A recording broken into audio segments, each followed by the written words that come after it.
Olá, pessoal, sejam todos muito bem-vindos ao canal. Hoje nós vamos fazer uma reação. Rapaz, eu vou dizer para vocês, quanto mais eu penso que ouvi sobre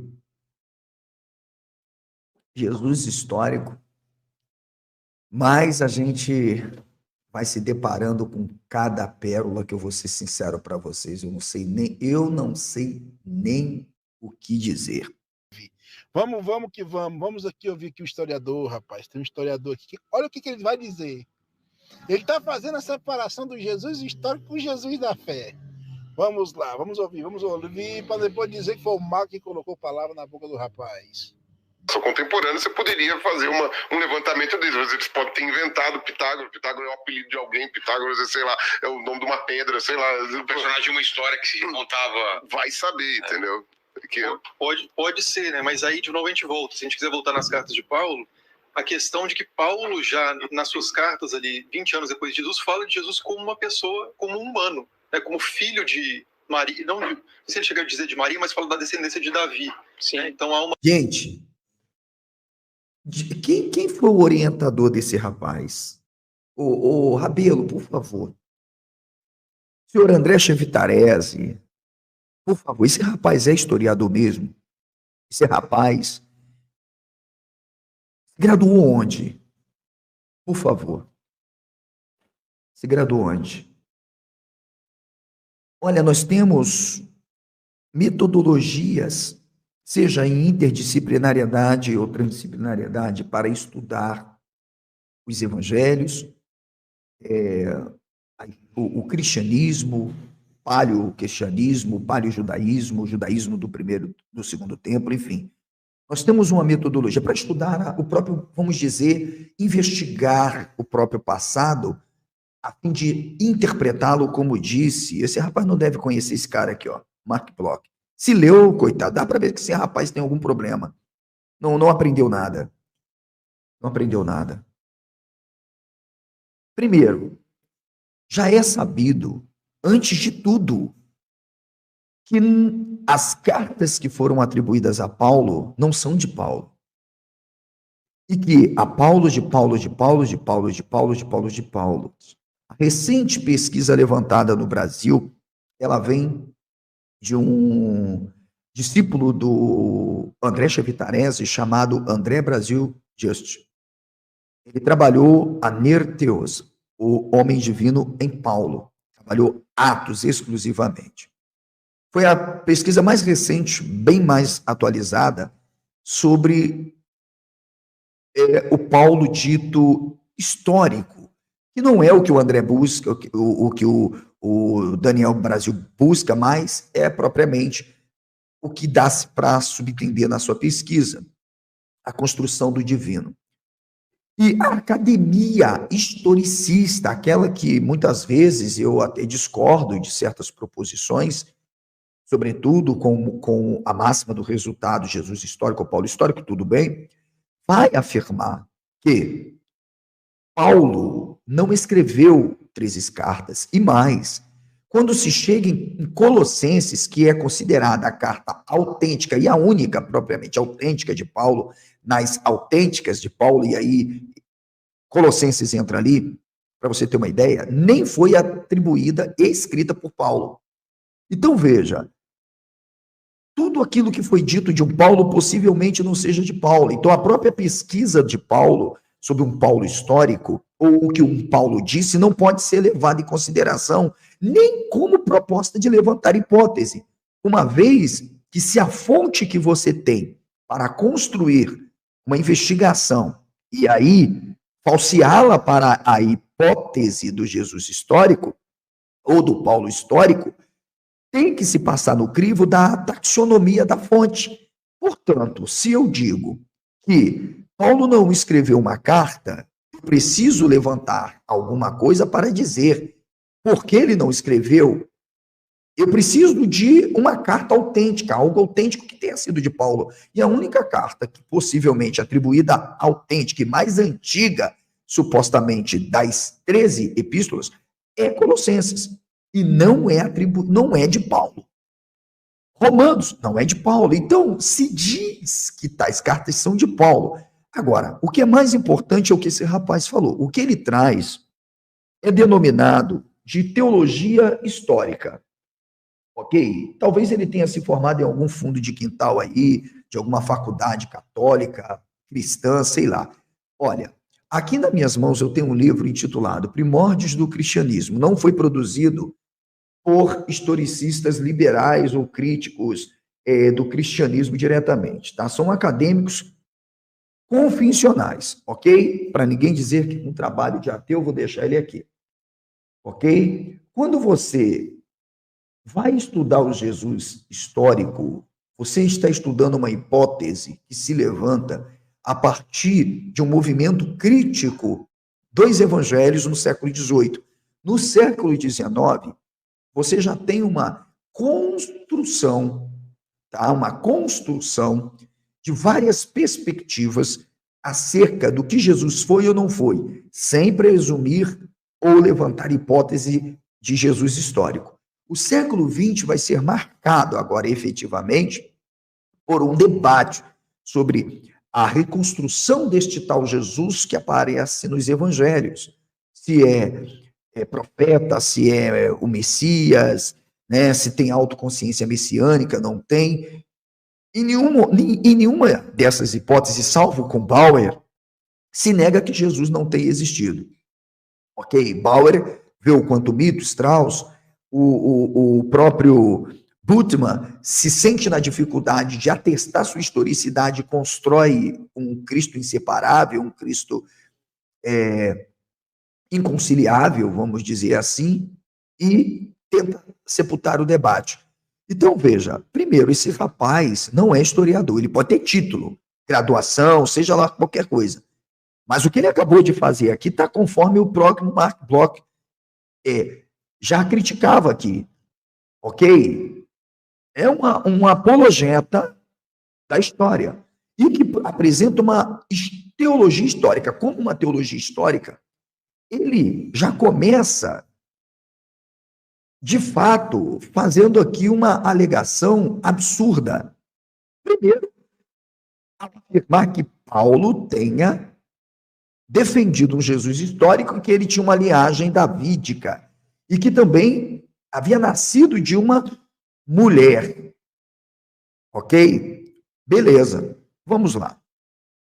Primeiro ponto é que Paulo, pelo contrário, ele não fala de um Jesus histórico. Isso é o que está consolidado na academia.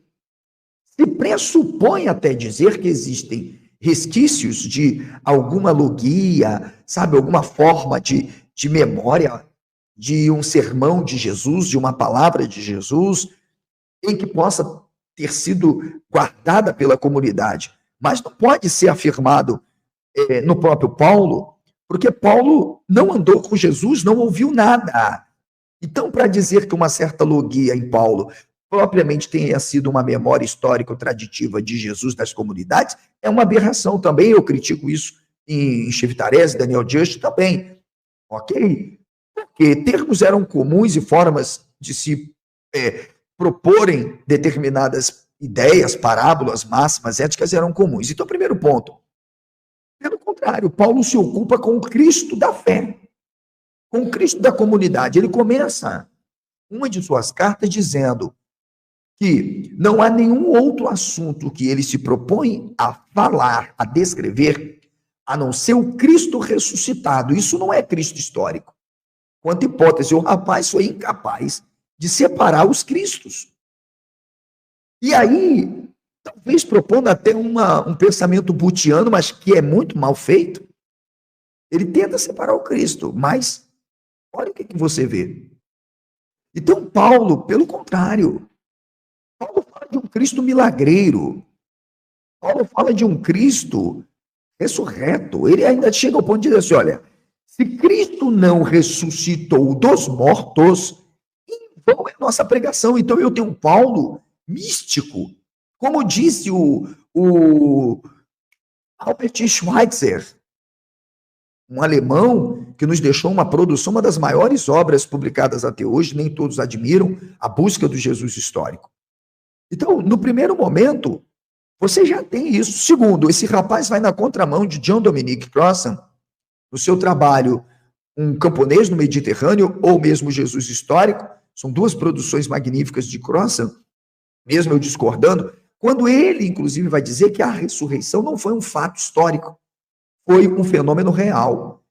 Real do ponto de vista das inserções da fé, da crença das comunidades de que este Cristo, de que esta personagem que foi adoptada pela comunidade numa dimensão traditiva, por meios de propalações e propagações, pudesse ter gerado nesta comunidade uma espécie de expectativa ao ponto de que todo um simbolismo imagético, por meio dessas propagandas, que são constantes, que vem, inclusive, lá da comunidade dos essênios, que esse rapaz, coitado, eu estou com pena desse rapaz. Isso é uma vergonha para a academia. Uma vergonha. Então, quando você para e se depara com isso, você percebe que Crossan chega ao ponto de dizer, não, olha, Jesus não ressuscitou. Houve um fenômeno de aparição. O que ele quer dizer como fenômeno de aparição? Não quer dizer que Cristo apareceu, ele quer dizer que aquela comunidade, tão tomada por tensões, chegou ao ponto de projetar que Cristo tivesse aparecido. E o Crossan comete um erro também, eu já refutei o Crossan aqui, tem um vídeo aqui no canal sobre isso, né? Porque se for um fenômeno, foi uma histeria coletiva. Porque ele aparece para 12, depois para 70, depois para 500. E mais, ele ainda anda com alguns. E o Paulo vai... Veja como que é a tradição, que Paulo, ele tem acesso a essas informações. O escritor Paulo, ele tem acesso, ele está preocupado. As cartas paulinas são misticismo do começo ao fim, e eu não vou nem falar de Atos. Não vou nem falar de Atos. Então, o que esse rapaz fez é uma violência, é um atentado à história quanto ciência. É um atentado ao indiciarismo. É um atentado ao cristicismo. Ele violou todas as regras fundamentais da metodologia científica aplicada às humanidades sociais. Inclusive, deixa eu ver se está por aqui. Olha, ele viola critérios básicos de lógica, de pesquisa científica em Karl Popper. Isso foi algo, confesso, senhores, que me deixou de cabelo em pé. Mas calma, vocês acham que uma referência à sua humanidade ali. Olha só, uma referência à sua humanidade. Gente, procurem saber o nome desse rapaz, por gentileza. Eu vou convidar esse rapaz para uma sabatina. Por isso eu disse, se eu participasse hoje da banca da Academia Brasileira, não teria Juliana Cavalcante, Daniel Just. Podem me chamar de soberbo o que for, porque o guru de vocês não, até hoje não se manifestou. Desafiou Scania e a mim, dizendo que a gente não ficaria de pé num debate. Eu aceitei, mandei o vídeo, está aqui no canal para todos verem, e ele até hoje não deu resposta. É isso que a academia tem produzido. Isso aqui não é uma ofensa à pessoa. Eu estou falando ao produto. Ele é um produto da desescolarização acadêmica. Ele é um produto do que de pior tem sido produzido no âmbito da pesquisa que abarca ao cristianismo, judaísmo, ao Novo Testamento. Gente, esse rapaz está perdido. Absolutamente perdido. Tipo o Lair Amaro, que foi entrevistado pela própria amiga e não conseguiu falar nada. O único aí que, para mim, deu um show, mesmo que eu discorde de alguns pontos, foi o Daniel. Então, assim, são muitas características que parecem... seria muito mais plausível que Jesus tenha existido e foi tomando uma proporção divina. Essa tese é muito mais plausível. Veja, aí aqui ele tenta voltar para aquela construção de uma teologia histórica que, inclusive, eu denunciei no trabalho do Daniel. Significa, pressupõe-se que tenha um Jesus, ok? Tenha um Jesus. Este Jesus, de acordo com a sua atividade de um filósofo cínico, não tão extremista, ou um revolucionário, jamais extremista, zelota, por exemplo, como em Reza Aslan, ou um cínico como em Croissant, um camponês que está entre a tradição judaica um tanto helenizada, ou de raiz mais judaica, mas não tão ortodoxa, mais, vamos chamar assim, farisaica, do ponto de vista da sua visão com relação ao Império Romano. Você tem um Jesus, o pleno camponês, como em Joe Paul Meyer, mas este Jesus, devido ao seu profetismo, devido toda a sua forma de fazer oposição ao Estado, ao Império, vamos dizer assim, ele vai ganhando uma vestimenta independente, isto é, dada pela própria comunidade, de um homem divino. Só que essa divinização de Jesus, que é toda essa perspectiva que lança-se sobre ele, ela é posterior, de 40 a 50 anos depois, não de 30, é de 40 a 50 anos depois. Porque quem defende Jesus histórico, não como um Cristo ressuscitado, que nasceu de virgem, mas numa perspectiva de um filósofo cínico, tem que pressupor que tenha tido um evangelho de memória, mnemônico, fragmentário, né? Ali entre as primeiras décadas de 70, 50, aproximadamente chegando ali, que é o que defende Chevitarese. Outros pressupõem, se ele existiu na década de 30, os evangelhos, o primeiro, sobretudo, Marcos, em 70, e outros depois. Então, veja, é impossível que a comunidade o tenha visto, se existiu, o que eu duvido, ok? Mas para revesti-lo de toda uma vestimenta divina, era preciso que ele tivesse traços, de fato, dessas ações divinas, o que não é provável, pois o que você tem são construções narrativas de personagens que permeiam o imaginário popular através, inclusive, de comunidades tais como a dos essênios, que vai construir vários tipos, inclusive, de linhagens davídica. E aqui eu vou ensinar para o menino, vou ensinar para o rapaz aqui. Quando a gente pega os manuscritos do Mar Morto, sobretudo, você começa com as regras da comunidade, Pergaminho da Guerra, Ascensão de Isaías, um QS de Abacuque, você pega também ali o Pergaminho de Damasco. Eu não vou abrir agora para dar uma aula para o rapaz, isso eu vou fazer quando ele vier ao canal. Você vai ter tipos, Jesuses, Yeshua tem aqui como salvadores, e não como um nome próprio, ou Mashiach, ou seja, ou Meshrim, os Messias, que vão aparecerem vão aparecer de forma muito divinas. Por exemplo, só o manuscrito do Mar Morto fala de Messias celestes. Messias celestes. Você tem o Messias sacerdotal, você tem o Messias profeta e você tem o Messias político. Todos estes Messias que aparecem com características de salvadores, na verdade, advêm de linhagens distintas. Inclusive, um dos Messias, que é o Messias político, ele, nos manuscritos do Mar Morto, é defendido como o Messias da casa de Davi, Beit David. Você vai ter um outro Messias que aparece na casa de Beit Aaron e o outro da casa de Beit Yaakov. Portanto, observe, senhores e senhoras, que, com o mais sincero respeito ao rapaz, ele fez uma misturada que você não... Olha, vocês não têm a noção do que esse rapaz fez. Tem noção. Então, primeiro, os evangelhos não têm... Sabe o que é zero de Jesus histórico? É zero.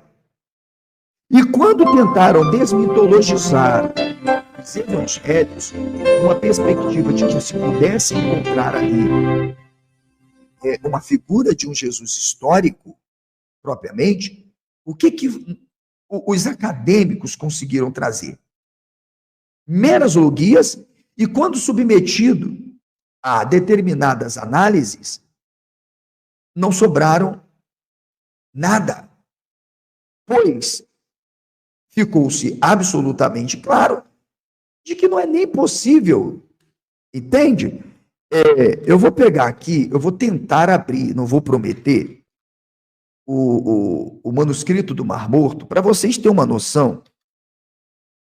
Deixa eu ver aqui. Ai, ai, rapaz, o Rabelo me coloca em cada uma. Eu sabia que essa fuleiragem ia me sair cara. Vamos lá. Eu vou pegar aqui, só para vocês terem uma noção, tipos de Messias. Vou tirar o rapazinho por enquanto aqui e vou trazer aqui um texto dos manuscritos do Mar Morto. Ó, tá aberto aqui, não sei como tá aparecendo, vou até dar um zoom. Ó, aqui eu tenho um pergaminho do Mar Morto no Código de Damasco, ok? Código de Damasco. O Código de Damasco é um pergaminho que vai trazer a visão dessa comunidade acerca de um líder. Esse líder é conhecido como Moré Tzadik, quer dizer, doutor da lei, ou um mestre de justiça, doutor de justiça.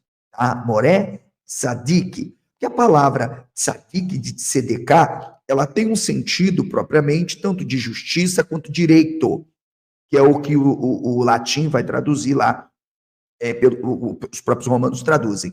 Então, veja, todo esse imbróglio que você está vendo faz parte de uma dimensão midrástica desta comunidade sobre o Veterotestamento. Se baseiam aqui em Isaías, produzem a ascensão de Isaías. Pegam Abacuque, ou seja, essa comunidade é uma comunidade esotérica, é uma comunidade influenciada pelo gnosticismo platônico, sobretudo. Tá? Ela já está ali totalmente envolvida a um alegorismo, que é uma forma de interpretação, que inclusive vai ser legitimada por Filo de Alexandria e disseminada nessas comunidades, como uma metodologia de interpretação, que é a alegorização. Os evangelhos são alegorias quase do começo ao fim. Os evangelhos não são biografias de Jesus, os evangelhos não são história. Os evangelhos não são memória, ok? E eu desafio, então, qualquer historiador vir ao meu canal e provar para mim que os evangelhos são biografias de Jesus e que o evangelho são histórias, ok? Aqui, nesse primeiro momento, para a gente já começar a dar uma aula para esse rapaz aí, coitado, eu fosse ele pedir lá o cara para poder escolher até esse vídeo. Aqui você tem, no pergaminho de Damasco, algo interessante. Meshen kibele shalom darashhu vayaken lechem olachem moret zadik levadrechem bader revo. E ele começa aqui, tá? E ele levantará para vós que possuem um coração em paz, ok? Um mestre de justiça, aqui está o verbo levantar, tá, gente? Ó, verbo levantar, aqui um verbo que é fazer caminhar, e ele vos fará caminhar, tá bom? Para vós, levantará para vós, aqui, olha, aqui está a palavra Moret Tzadik, ok? Ó, Moret Tzadik. Levadrechem bader levou. Ele levantará um mestre de justiça para vos fazer caminhar em seu caminho, no caminho, conforme o seu coração. Para o seu coração, ou seja, de acordo com o seu coração. Então, aqui é o primeiro ponto. O primeiro ponto que nós temos aqui é a construção e a ideia de um Messias celeste, de um mestre divinizado. Ele tem alguma coisa a ver com Jesus? Tem. Alguns, percebendo, recuaram, como David Flosser, ok? Que tentou atribuir esse cara como um Oinias, mas não pode, claro que não. Porque o Oinias sequer falou que daria 12 pedrinhas, uma para cada discípulo, não, o mestre da justiça falou. O Oinias sequer falou sobre o filho de Belial, um suposto anticristo? Não, Oenias não falou. Joséfo não atestou isso, não há na literatura. O mestre da justiça falou. Ok? O mestre da justiça luta e projeta uma guerra cósmica. Opa, Oenias não falou. Não há. Eu desafio qualquer historiador brasileiro do mundo trazer para mim qualquer coisa, a partir da análise dos manuscritos do Mar Morto, que Oenias tenha...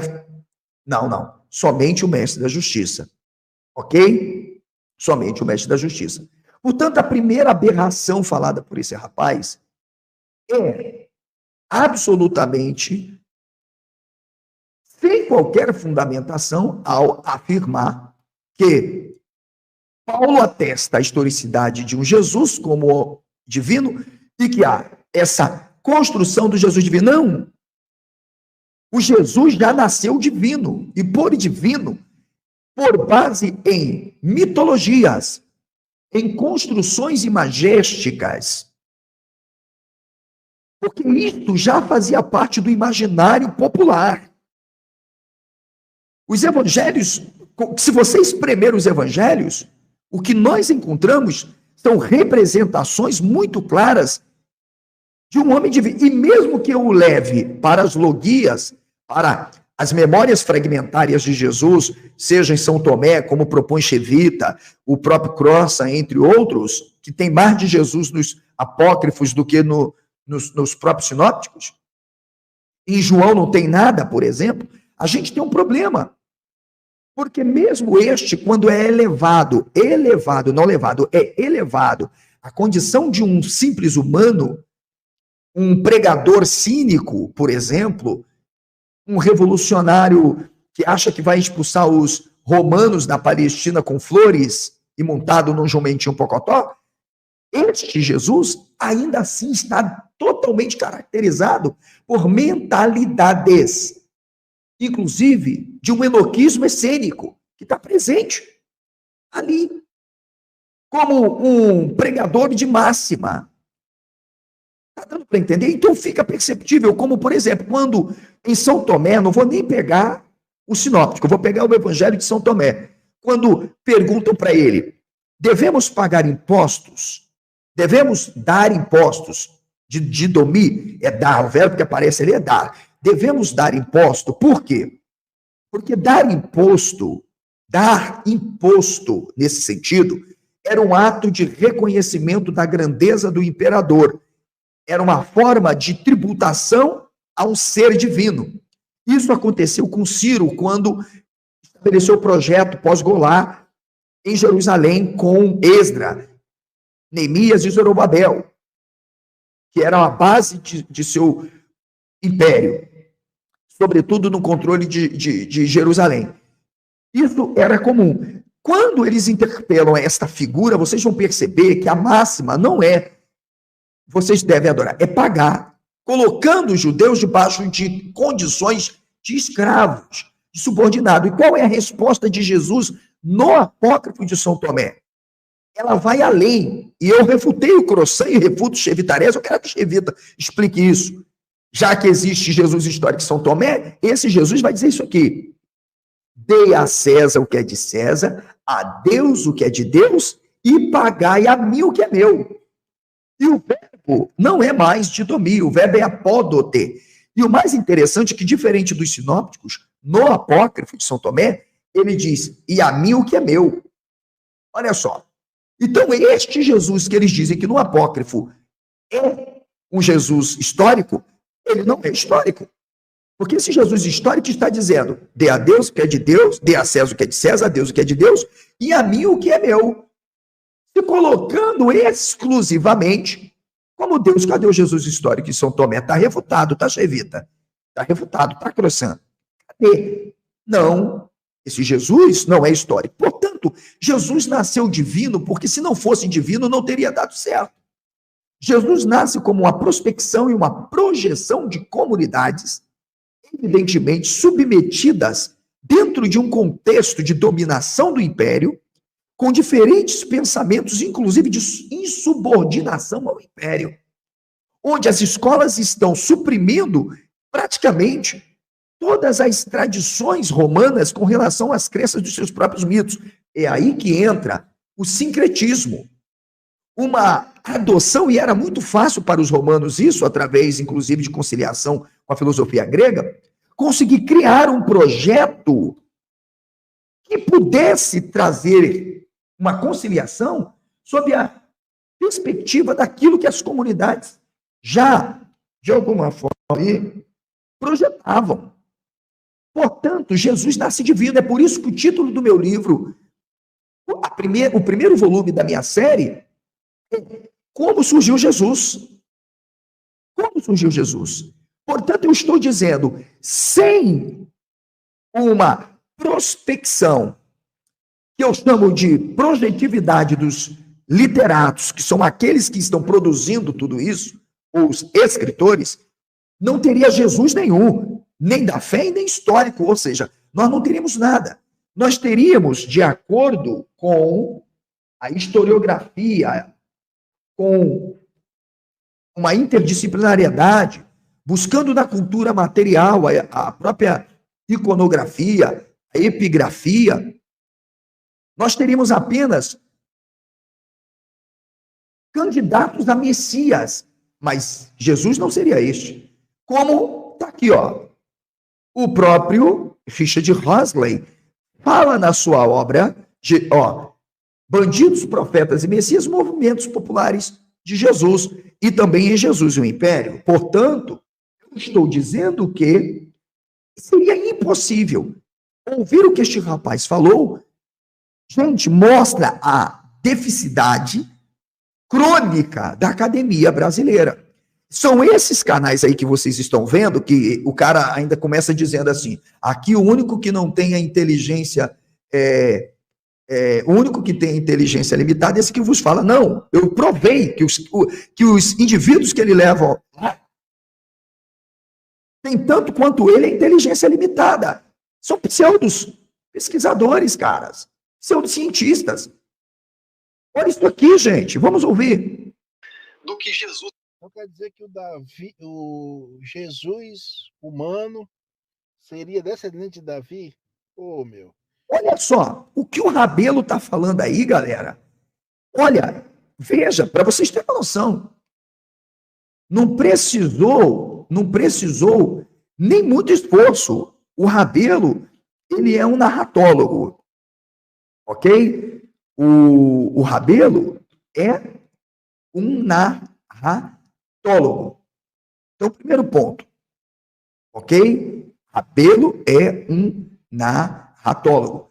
Rabelo não é um historiador, mas procura desenvolver uma pesquisa dentro de uma abordagem que nos permite entender um pouco mais, inclusive, todo esse debate. E aí já está mais do que claro, como eu estou mostrando para vocês, que fica difícil, não fica, gente? A gente até...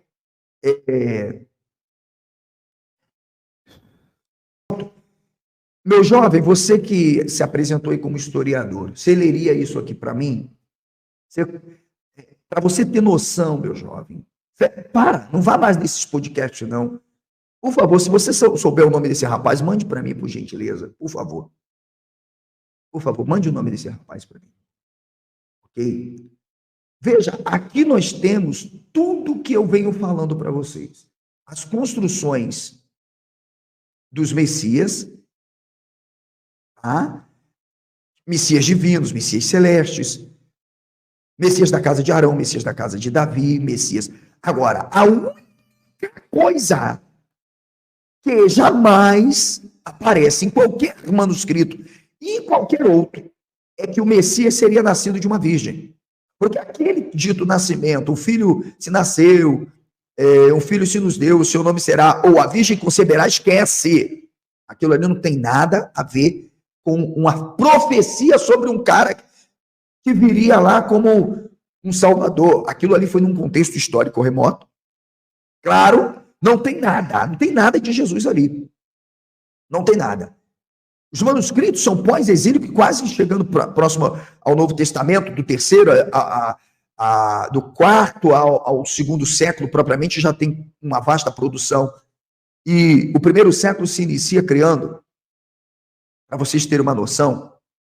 Então, aqui você vai perceber que aparece esse Jesus, ou este Messias, com uma característica de um Salvador. Deu para você entender? Que vai ser um homem bom, que de fato conduzirá o povo, entende? Num caminho de justiça e segundo a sua lei. Em verdade, eu estou mostrando aqui para vocês. Vem a Emet Tzedekah, tá vendo? O Mishpat. Então, eu estou mostrando aqui que sem isso aqui não teria evangelho nenhum. Os evangelhos, sobretudo Marcos, que é o evangelho primordial, o primeiro evangelho, ele é escrito como um projeto propagandístico de Roma, por um cara que está na elite aristocrata de Roma, chamado Flávio Joséfo, que vai elogiar os essênios, mesmo ele não sendo um essênio, e vai dizer que de todas as escolas que tem, há uma que mais se excede, porque é ela que tem tudo aquilo que era necessário para se poder trazer, evidentemente, toda uma construção de divinização do imperador. É por isso que ele é o filho do homem que virá nas nuvens. É por isso que Joséfo vai narrar uma história de que ele diz assim, olha, aconteceu um fenômeno que se muitos que estão comigo não estivessem vivos, diriam que é uma loucura. E eis que o céu se abriu e apareceu um nas nuvens, rodeado com cavalos e carros e homens armados, como um exército de muitas guerras. Ou seja, o que é isso que José falou? Qual é a passagem bíblica? Aqui, é bem provável que um historiador desonesto vai dizer que José copiou os evangelhos.